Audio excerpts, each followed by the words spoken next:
Ya, bismillah. Assalamualaikum warahmatullahi wabarakatuh. Alhamdulillah alladzi arsala rasulahu bil huda wa dinil haqq liyudhhirahu 'ala ad-dini kullihi wa kafaa billahi shahida. Asyhadu an la ilaha illallah wahdahu la syarikalah wa asyhadu anna Muhammadan 'abduhu wa rasuluhu sallallahu ala alihi wa sahbihi wa sallama tasliman mazida, amma ba'd. Ya, alhamdulillah kita bisa duduk di sini untuk sedikit menjelaskan terkait dengan sebuah kisah atau sebuah hal yang sangat mendebarkan bagi kita semuanya, yaitu sirah Nabi Muhammad sallallahu alaihi wasallam. Dan kita di sini ketika kita mengisahkan sebuah kisah dari Nabi sallallahu alaihi wasallam, itu bukan hanya sebuah dongeng. Bukan hanya sebuah dongeng yang diceritakan oleh oleh seorang tua kepada anaknya, misalkan sebelum tidur. Atau bukanlah dongeng yang diceritakan oleh pendongeng. Tapi sirah nabawiyah tujuannya adalah untuk mengingatkan kita tentang perjuangan Rasulullah sallallahu alaihi wasallam dan juga dengan keutamaan-keutamaan lain yang nanti insya Allah kita akan sebutkan pada pertemuan kita pada hari ini. Yaitu yang pertama yang kita harus tahu ketika kita mendengarkan sebuah sirah. Ini sebagaimana Allah Subhanahu wa taala berfirman di dalam surat Yusuf, "Nahnu naqussu 'alaika ahsanal qasas bima awhayna ilaika hadzal Qur'an." Allah Subhanahu wa taala berfirman di dalam surat Yusuf, kami atau Allah Subhanahu wa taala ini mengisahkan kepada engkau wahai Muhammad sebaik-baiknya kisah.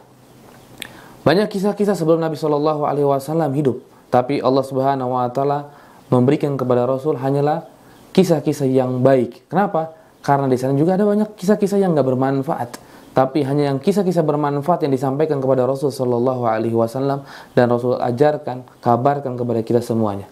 Dan salah satunya adalah dalam Al-Qur'anul Karim. Kisah-kisah tersebut di dalam surat Yusuf ini maka cerita Nabi Yusuf, ataupun di dalam ayat yang lain juga nahnu naqussu 'alaika naba'ahum bil haqq. Yang dimana Allah Subhanahu wa taala juga mengisahkan. Allah Subhanahu wa taala banyak sekali dalam Al-Qur'an itu mengisahkan tentang umat-umat sebelumnya. Tentang umat-umat sebelum Islam. Tetapi apakah ketika kita mendengar sebuah kisah, sebuah sirah, apakah kita hanya sebatas mendengar saja, bukan kita mengambil sebuah pelajaran yang begitu besar dari kisah-kisah yang ada? Maka ketahuilah kaum muslimin rahimani wa rahimakumullah, dahulu Ali bin Husain, anaknya Husain bin Ali bin Abi Thalib radhiyallahu anhuma, itu pernah berkata bahwa Ali bin Husain ini berkata, kunna nu'allimu maghazin Nabi sallallahu alaihi wasallam kama nu'allimul as-surah minal Qur'an. Dahulu kita itu mengajarkan maghazi, perangnya Rasul sallallahu alaihi wasallam, sebagaimana juga kami mengajarkan tentang surat-surat kepada Al-Qur'an dari Al-Qur'anul Karim. Jadi beliau samakan antara pengajaran Al-Qur'an dengan sirah. Dan juga sama juga para tabi'in seperti seorang tabi'in Masruq rahimahullah ta'ala juga berkata, kita dulu itu belajar maghazi, belajar sirah Nabi sallallahu alaihi wasallam atau belajar Abu Bakar dan Umar itu seperti kami belajar tentang surat-surat Al-Qur'anul Karim. Kenapa demikian? Karena banyak sekali faidah-faidah yang ada. Faidah-faidah yang terbesar ketika kita belajar sirah Nabawi sirah Nabi sallallahu alaihi wasallam adalah kita akan mengetahui apa maksud dari ayat Al-Qur'an Karim. Apa maksudnya ayat dari Al-Qur'an Karim? Karena di sana ada asbabun nuzul. Dan asbabun nuzul kita akan tahu dari apa? Dari kisahnya ataupun sejarahnya Rasul sallallahu alaihi wasallam. Maka dahulu Urwah bin Zubair, anaknya Zubair bin Awam, ketika membaca sebuah surat, ketika beliau membacakan sebuah surat kepada ayahnya, maka kepada Aisyah radhiyallahu anha, maka dia itu salah memahami ayat tersebut yang tentang inna safa wal marwata min sya'airillah faman hajjal baiti aw i'tamara fala junaha alaihi ay yatawafa bihima. Maka Urwah berkata bahwa sa'i dari Safa ke Marwah itu ada hukumnya boleh, mubah ataupun sunnah. Karena apa? Allah Subhanahu wa taala menyebutkan fala junaha alaihi ay yatawafa bihima. Karena enggak mengapa bagi kalian untuk sa'i. Enggak mengapa bagi kalian untuk sa'i. Maka beliau berkata, maka boleh bagi seorang hamba milih dia mau sa'i ketika haji atau umrah atau tidak sa'i. Maka ketika mendengar hal ini, Aisyah radhiyallahu anha langsung berkata kepada Urwah ibn Zubair, "Bi'sa ma qulta ya ibna akhi, ya ibna ukhti." Buruk sekali apa yang engkau ucapkan wahai keponakanku. Karena apa? Karena Urwah tidak hadir dalam kejadian turunnya ayat. Taunya turun ayat Inna Safa wal Marwata min sa'airillah, itu berkaitan dengan orang-orang Ansar yang dahulu biasanya mereka sebelum mereka haji atau umrah, mereka itu telah beribadah dulu kepada Tuhannya Manat. Setelah beribadah dengan Tuhannya Manat, maka mereka tawaflah nanti atau sa'i dari Safa ke Marwah sambil menyentuh berhala-berhala Isaf dan Nailah.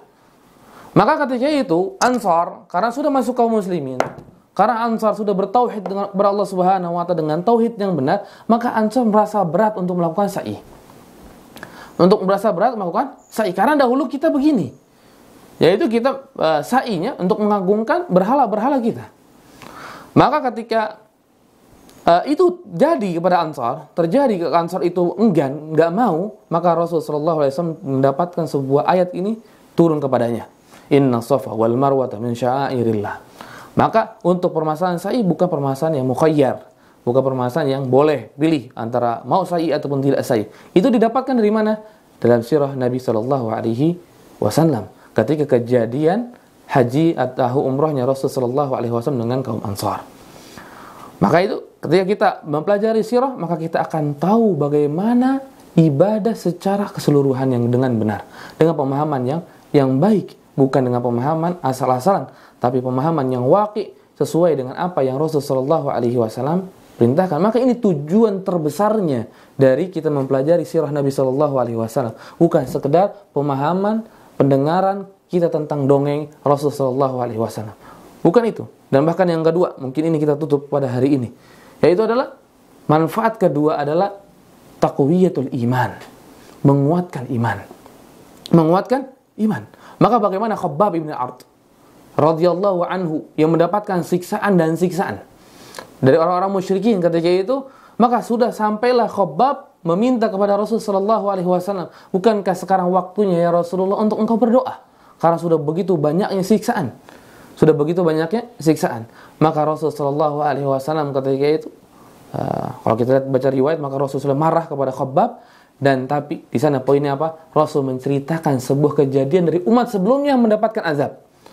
Umat sebelumnya mendapatkan azab dan akhirnya Khabbab ibn al-Ard yang tadinya merasa sedikit kurang turun imannya, maka setelah mendengar kisah sirah yang disampaikan oleh Rasul sallallahu alaihi wasallam dari umat sebelumnya yang bagaimana penderitaan, siksaan yang mereka alami, maka Khabbab menjadi naik lagi imannya dan tidak lagi berkata kepada Rasul sallallahu alaihi wasallam untuk minta didoakan.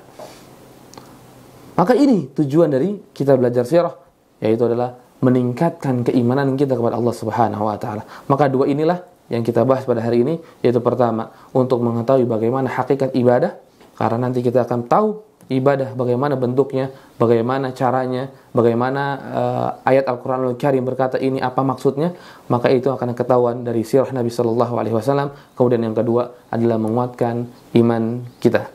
Mungkin ini yang bisa saya sampaikan. Syukran ya barakallahu fikum. Assalamualaikum warahmatullahi wabarakatuh.